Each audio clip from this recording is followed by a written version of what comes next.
TV digital breaking చూస్తున్నాం. NRI మహిళ రోజా అనుమానాస్పద మృతిపై కేసు నడుస్తూనే ఉంది. కొంతకాలంగా విచారణ వేగవంతం చేశారు 3 టౌన్ పోలీసులు. సో దీనికి సంబంధించి అప్డేట్స్ చూస్తున్నాము. హోటల్ సిబ్బందిని ఆదివారం పిలిచి ఈ సంఘటన జరిగిన 6వ తేదీన మేఘాలయ హోటల్ రూమ్ నంబర్ 229లో అసలు ఏం జరిగిందని వివరాలు సేకరించారు. రోజా, ఆమె స్నేహితుడు పిల్లా శ్రీధర్ ఎప్పుడు హోటల్కి వచ్చారు, వారి కోసం ఎవరైనా వచ్చారా, హోటల్ సిబ్బందితో ఎలా ప్రవర్తించేవారు తదితర వివరాలు ఇవన్నీ కూడా అడిగి తెలుసుకున్నారు. అయితే ప్రాథమికంగా ఆత్మహత్యగా పోలీసులు నిర్ధారిస్తున్నప్పటికీ పోస్ట్ మార్టం రిపోర్టు వస్తే కానీ ఏమీ చెప్పలేని పరిస్థితి అయితే నెలకొంది. సో ప్రజెంట్ దానికి సంబంధించినటువంటి డీటెయిల్స్ చూస్తున్నాము. స్నేహితుడు శ్రీధర్ ను కలవడానికి వచ్చినటువంటి రోజా అనుమానాస్పద మృతి పట్ల అనేక అనుమానాలు వ్యక్తమవుతూ ఉన్నాయి. అలాంటి సిచ్యువేషన్ మనం ప్రెసెంట్ చూస్తున్నాము. రోజా మృతికి సంబంధించి ఈ కేసును మొదటి నుంచే కప్పిపుచ్చుకునే ప్రయత్నం అయితే చేస్తూ ఉన్నారు పోలీసులు. సంఘటన జరిగిన తర్వాత సాయంత్రం మేఘాలయ హోటల్ మేనేజర్ ఫిర్యాదు చేస్తే కనీసం ఏమీ జరగనట్లు 3వ పట్టణ పోలీసులు వ్యవహరించారు. చివరికి మీడియా ప్రతినిధులు పోలీసులను అందరినీ కూడా గ్యాదర్ చేసుకొని సంప్రదించినా ఎటువంటి ఇన్ఫర్మేషన్ అయితే ఇవ్వలేదు, ఏమీ లేదని, అటువంటిది ఏమీ లేదనే కప్పిపుచ్చే ప్రయత్నం అయితే చేశారు. అయితే మీడియాలో పెద్ద ఎత్తున కథనాలు రావడంతో పోలీసులు ఇక విచారణ చేయాల్సిందే అని విచారణను షురూ చేశారు. కానీ ఎఫ్ఐఆర్లో నమోదు చేసిన అంశాలను పరిశీలిస్తే కేసును నీరుగార్చే విధంగానే కనిపిస్తూ ఉంది. సో దానికి సంబంధించిన ఇప్పుడు బ్రేకింగ్ చూస్తున్నాము. కిటికీ లేని బాత్రూంలో ఉరేసుకునే అవకాశం అసలు ఎలా ఉంటుంది అనే అనుమానాలు వ్యక్తమవుతున్నాయి. దీనికి సంబంధించి పూర్తి డీటెయిల్స్ మా ప్రతినిధి రాజు అడిగి తెలుసుకుందాం. రాజు, చూస్తున్నాము కేసుకు సంబంధించి విచారణ జరుగుతోంది. దీనికి సంబంధించి ఏం డీటెయిల్స్ ఉన్నాయి, ప్రెసెంట్ ఏ అంశాలు వెలుగులోకి వచ్చాయి?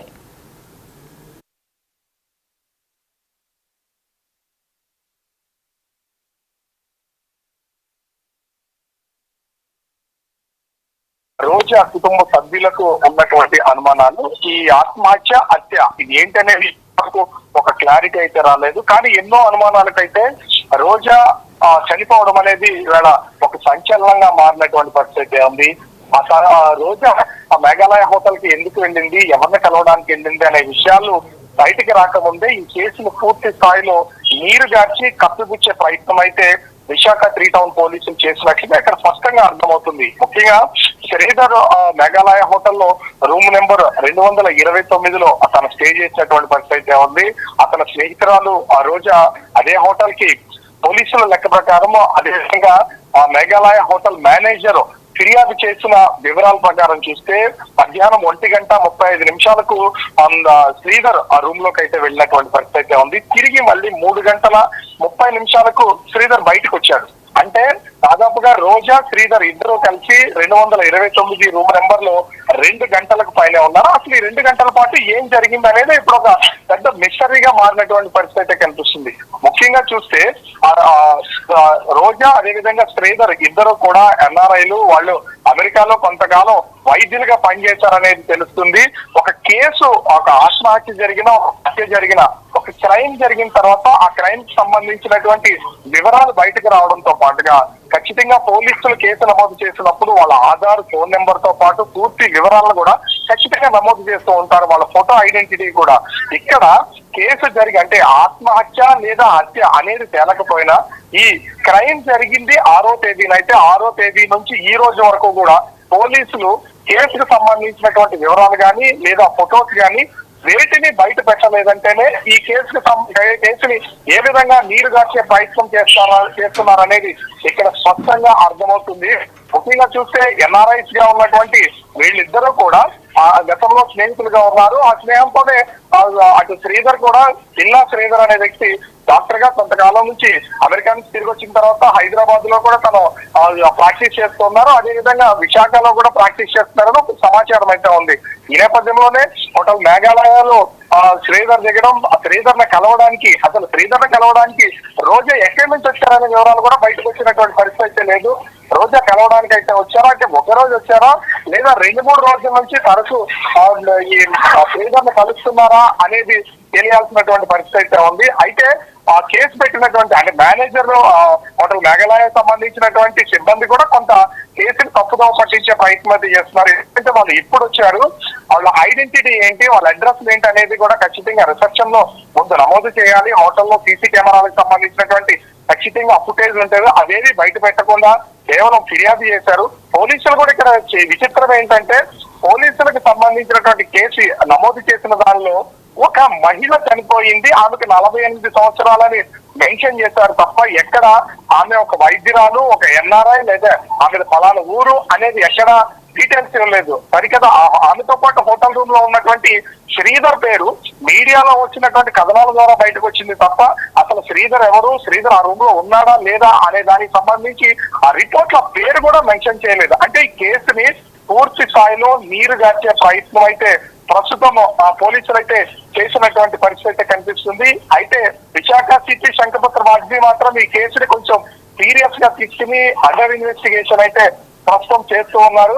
అయితే కొన్ని అనుమానాలు అయితే ఈ కేసుకు సంబంధించి ఉన్నటువంటి పరిస్థితి అయితే ఉంది. ఆ రోజు దాదాపుగా శ్రీధర్ తో పాటు 2 గంటల సేపు 229 రూమ్ నెంబర్ లో ఉన్నటువంటి పరిస్థితి అయితే ఉంది. ఆ రూమ్ లో ఉన్నటువంటి సమయంలో ఇద్దరి మధ్యన వాగ్వివాదం జరిగిందా, ఒకవేళ ఆ గొడవ జరిగితే ఆ గొడవలు శ్రీధర్ ఏమైనా ఆత్మహత్య చేశాడా, హత్య చేశాడా అనే దాన్ని కూడా తెలుసుకోవాల్సినటువంటి పరిస్థితి అయితే ఉంది. శ్రీధర్ రూమ్ లో నుంచి 3 గంటల 30 నిమిషాలకు బయటకు వచ్చి అక్కడ ఉన్నటువంటి హోటల్ సిబ్బందితో ఆ రూమ్ లో లాక్ అయిపోయింది, అది అన్ఎక్స్పెక్టెడ్ గా లాక్ అయిపోయింది, ఆ లాక్ తీయండి అని చెప్పినటువంటిది అయితే కంప్లైంట్ లో తెలుస్తుంది. సిబ్బంది వచ్చి అన్లాక్ చేసి లోపలికి వెళ్ళేసరికి అపస్మారక స్థితిలో ఉందని చెప్తున్నారు. కానీ ఆ బాత్రూమ్ లో చేసుకున్నటువంటి రోజాకి అసలు లోపల కిటికీలు లేవు, అదే విధంగా ఆత్మహత్య చేసుకోవడానికి అవకాశం అంటే కట్టి ఉరి వేసుకునేటువంటి దానికి ఏ ఆధారం లేదు, తన చున్నీతో ఉరి వేసుకున్నారని చెప్తున్నారు. కేసులో వాళ్ళు ఇచ్చినటువంటి రిపోర్ట్ లో కూడా అంటే షవర్ కి సంబంధించినటువంటి హ్యాంగర్ కి ఉరి వేసుకుని ఆత్మహత్య చేసుకుందని చెప్తున్నటువంటి పరిస్థితి ఉంది. ఒకవేళ దాదాపుగా 48 సంవత్సరాల్లో ఉన్నటువంటి మహిళ 50 నుంచి 60-70 కేజీల షవర్ కి కనుక పెడితే ఖచ్చితంగా ఇరిగిపోతుంది.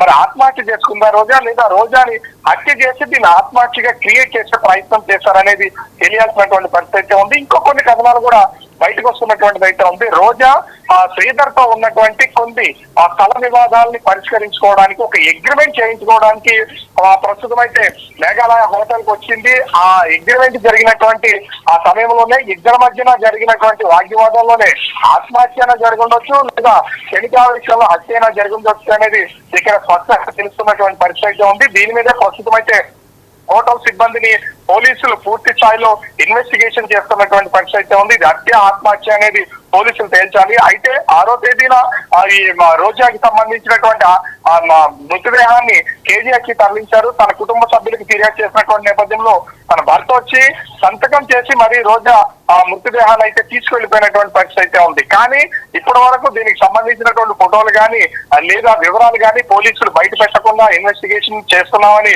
కేసు నీరుగార్చే ప్రయత్నం చేస్తున్నారా ఏంటనేది అర్థం కావట్లేదు. ఎక్కడా కూడా డాక్టర్ పిల్లా శ్రీధర్ పేరును బయటకు రాకుండా అత్యంత జాగ్రత్తగా చాకచక్యంగా వ్యవహరిస్తున్నారంటే దీని వెనక ఏదో బలమైనటువంటి శక్తులు పనిచేస్తున్నాయనే అనుమానాలు కూడా వ్యక్తం అవుతున్నటువంటి పరిస్థితి ఉంది. మరి పోలీసులు ఈ కేసును ఏ విధంగా ఛేదిస్తారు, ఈ కేసుకు సంబంధించి అసలు నిందితుడు ఎవరు అనేది తేలుస్తా లేదా, రోజాది హత్య ఆత్మహత్య ఎందుకు కుటుంబ సభ్యులు కూడా ఇక్కడ ముఖ్యంగా చూస్తే తన ఊరిని వదిలి రోజా విశాఖపట్నం రావడం, విశాఖకు వచ్చి పరిచయం ఉన్నటువంటి స్నేహితుడు రూమ్ కి వెళ్ళడం, అక్కడ జరిగినటువంటిది అగ్రిమెంట్ జరిగాయా, ఇద్దరి మధ్యన వాగ్వివాదం జరిగిందా, ఏమన్నా వీళ్ళిద్దరి మధ్యన ఏమన్నా సంబంధం ఉందా అనే విషయాలు తెలియకపోవడంతో కుటుంబ సభ్యులు కూడా ఈ కేసును బయటికి తీసుకొచ్చి కుటుంబ పరువును పోగొట్టుకునే ఆలోచన చేయట్లేదు. కాబట్టి వాళ్ళ కుటుంబ సభ్యులు కూడా ముందుకు వచ్చినటువంటి పరిస్థితి లేదు. కానీ ఒక అమాయకమైనటువంటి మహిళ మృతి చెందినటువంటి నేపథ్యంలో ఈ కేసును పూర్తి స్థాయిలో దర్యాప్తు చేసి వివరాలు అయితే బయట పెట్టాల్సినటువంటి పరిస్థితి పోలీసులకి అయితే ఉంది. మరి ఇప్పటికే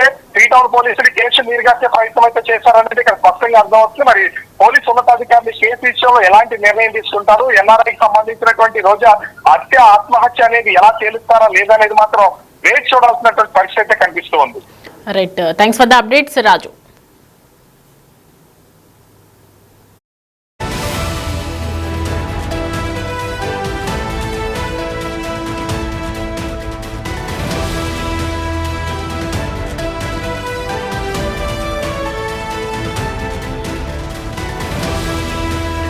చూస్తున్నాం కదా, ఈ హత్యకు సంబంధించి ఆత్మహత్యకు సంబంధించి పోలీసులు నీరు గార్చుతున్నారు అనే అనుమానాలు వ్యక్తమవుతున్నాయి. సో దీనికి సంబంధించి సిఐ కూడా మాట్లాడారు. ఒకసారి ఆయన ఏం మాట్లాడారు చూద్దాం.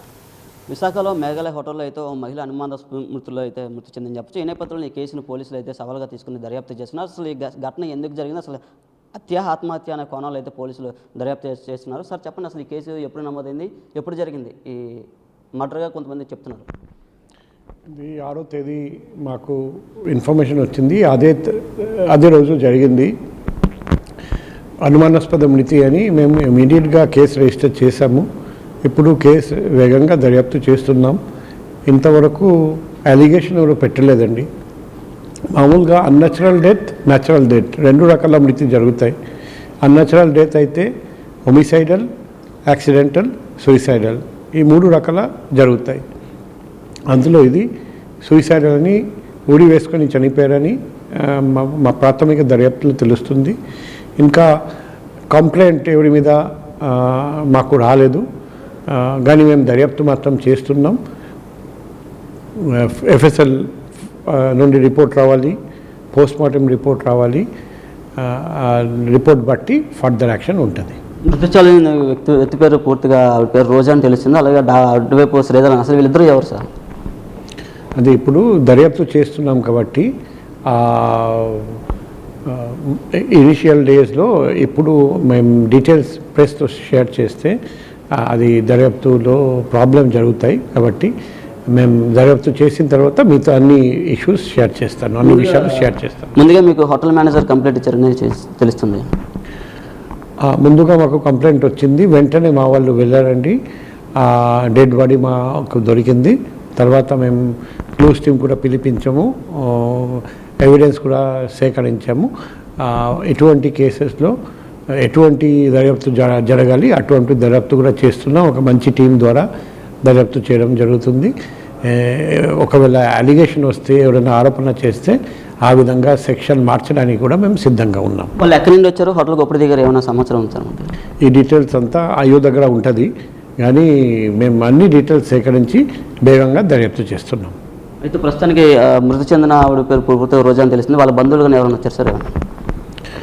ఇటు బంధువులకు కూడా ఇన్ఫర్మేషన్ ఇవ్వడం జరిగింది, వాళ్ళు కూడా వచ్చారని తెలిసింది. వాళ్ళు కూడా ఇంతవరకు ఎటువంటి ఆరోపణ చేయలేదని తెలిసింది. అవతల వ్యక్తి పేరు శ్రీధరను, ఆయన గైనకాలజిస్ట్ డాక్టర్, అమెరికా నుండి వచ్చారని చెప్తాను. అదే డీటెయిల్స్, ఐడెంటిటీ పర్టికులర్స్ మేము ఇప్పుడు షేర్ చేయడం లేదు, ఎందుకంటే అది దర్యాప్తులో ఒక భాగం. సో ఏదైనా ఇష్యూ షేర్ చేయాలంటే ఖచ్చితంగా మీడియాతో షేర్ చేస్తాం.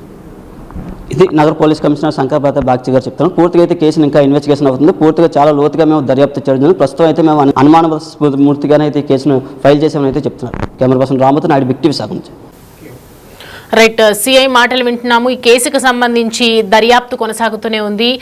నిజానిజాలన్నీ బయటకు తీస్తూ ఉన్నాము. అసలు విశాఖ ఎన్ఆర్ఐ రోజా మృతి కేసుకు సంబంధించి ఏం జరిగింది, ఆ రోజు హోటల్లో ఏం జరిగింది, మేఘాలయలో ఈ నెల 6న హోటల్లో ఏం జరిగింది, ఎలా మృతి చెందింది అనే విషయాల గురించి ఖచ్చితంగా ఆరా తీస్తున్నామని చెప్తున్నారు. అమెరికాలో ఉంటున్నటువంటి రోజా అనే మహిళ తన స్నేహితుడు ఎన్ఆర్ఐ డాక్టర్ శ్రీధర్ను కలవటానికి 4 రోజుల కిందట విశాఖ వచ్చినట్లు గుర్తించారు. అయితే శ్రీధర్ కూడా 4 రోజులుగా మేఘాలయ హోటల్లో ఉంటున్నాడని, అతని రోజా అక్కడికి వచ్చినట్లు, ఆయన్ని కలవడానికి వచ్చినట్టు నిర్ధారించారు. ఈ క్రమంలోనే ఇద్దరి మధ్య ఘర్షణ జరిగిందని చెప్తున్నారు. దీంతో ఆమె ఆత్మహత్య చేసుకుందా, మరి శ్రీధరే చంపేశాడా అనే కోణంలో కూడా దర్యాప్తు చేస్తున్నారు. దర్యాప్తు కొనసాగుతూనే ఉంది.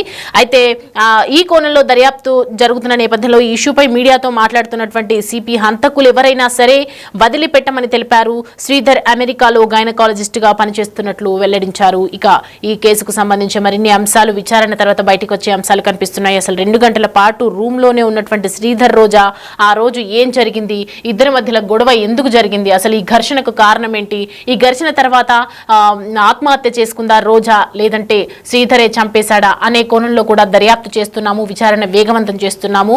అసలు నీరు కార్చినట్లు మేము ఏమీ లేదు. ఈ కేసుకు సంబంధించి అనేక కోణం నుంచి దర్యాప్తు కొనసాగిన తర్వాతనే విచారణ వేగవంతం చేయాల్సిందిగా అనుకుంటున్నాము. సో దానికి సంబంధించినటువంటి కసరత్తు చేస్తున్నాము ఈ కేసుకు సంబంధించి అని చెప్తున్నారు.